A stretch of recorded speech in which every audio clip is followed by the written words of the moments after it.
You say it with me? We're workers together for Christ. You know, we are truly workers together for Christ. And the more I delve into the history of PWOC, the more I learned this. As your historian, I want you to know all the things that I'm learning. Kazee, would you go to the next slide? So all of these faces, I would love to tell you all their stories and their names, but I don't know them all. But I wanted you to see their faces up close. These are all members or officers in the founding part of our organization in Germany. And I hope to tell you a little bit more about them today. But they're all important because they were all either members or officers in those first few years of PWC. Go to the next slide. So we've been talking about that we're celebrating the 65th anniversary of PWC from 1955 to 2020. That's 65 years of working together for Christ and Him being the goal, Him being the thing that we're striving for, the unity and serving Christ. And we look at these ladies, and you see three of these ladies were in the first picture I showed you. And so this picture is from 1955, the original conference, organizational conference in Berchtesgaden, Germany. They're near the Hotel General Walker. And if you'll remember, so this was in 1955, but it's on the same land, property, where Hitler had his Alpine fortress, and where the evil plans that we know about during World War II of the genocide of the Jewish people were made. Those plans were made, and plans were made to carry that out.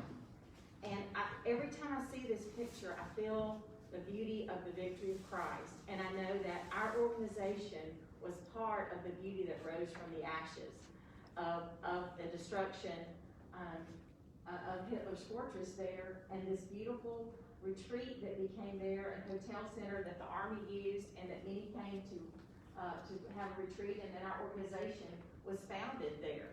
So every time I see this picture, I think about the victory, and I think about the purpose of an organization and what has happened over the years. Can you show the next slide? So these are some new photos that I'd like to share with you that recently I took a trip over to the museum, the Chaplains Museum here, and some of our PWC sisters in Europe had boxed up some scrapbooks. And I was blessed to get to go through them. So this is a picture from the same event as the previous picture, but this is a group of officers that were elected there in October of 1955. And so the way it was set up, they had changed to area commands, NACOM, SACOM, and it was directional, like Northern Area Command, Southern Area Command. So they had ladies that were officers in these sub-commands over Germany. And so a lot of these ladies were vice presidents of NACOM or SACOM, the different area groups. So let's see the next picture. So you can see it a little bit closer. I'd like to introduce you. I can tell you a little bit more about this lady.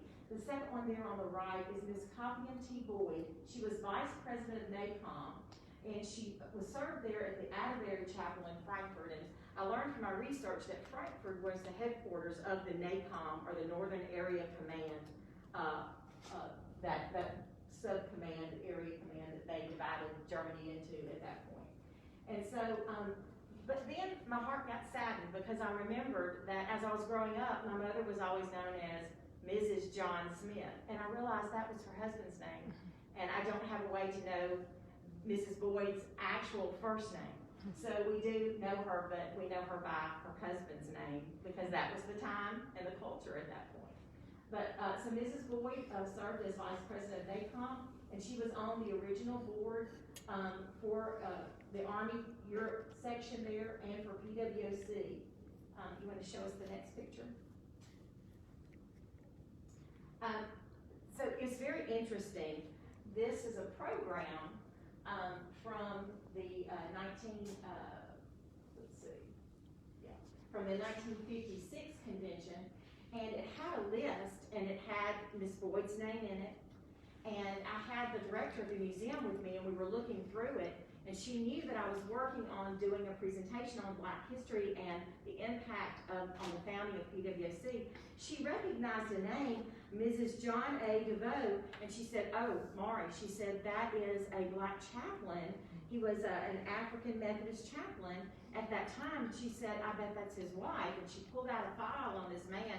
The name was the same, the middle initial was the same. And so this particular lady that I'm talking about, Ms. DeVoe, was on the greetings committee at the very first conference there. And then following, we had the 57, 58 officers.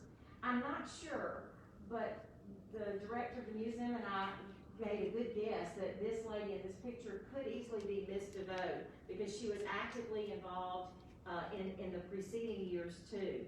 And her husband was a great contributor. There are many histories that you can read about him in the Chaplains Museum, and I enjoyed that. Just don't have time to share all of that with you today, but I did want to share with you that not only were there some ladies there at the beginning, but continuing in the years after, there were ladies that were members and officers in our founding. And you did the next slide for me, Kazia.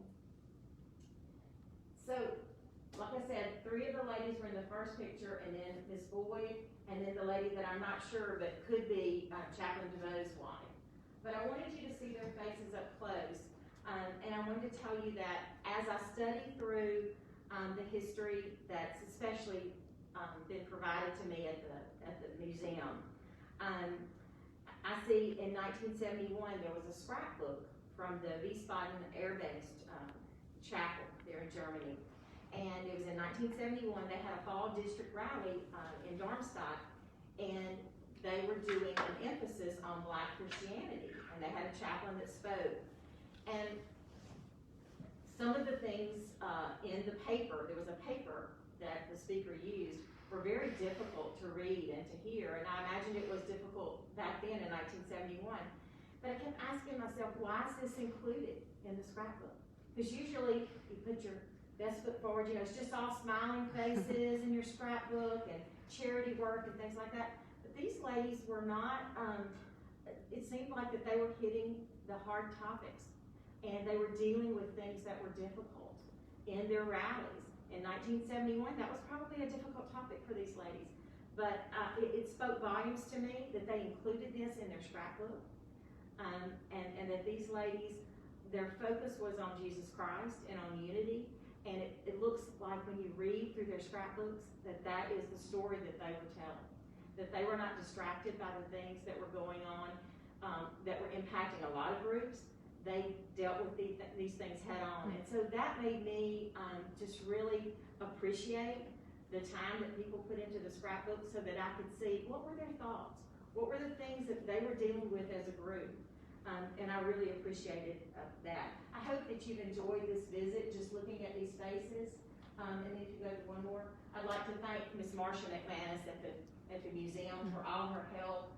Mary Jo Burton, who provided photos, Chaplain, retired Bill Phillips and his wife Betty, and all the PWC board for their help during this presentation. I hope that you enjoyed looking at a few of the faces of our founders.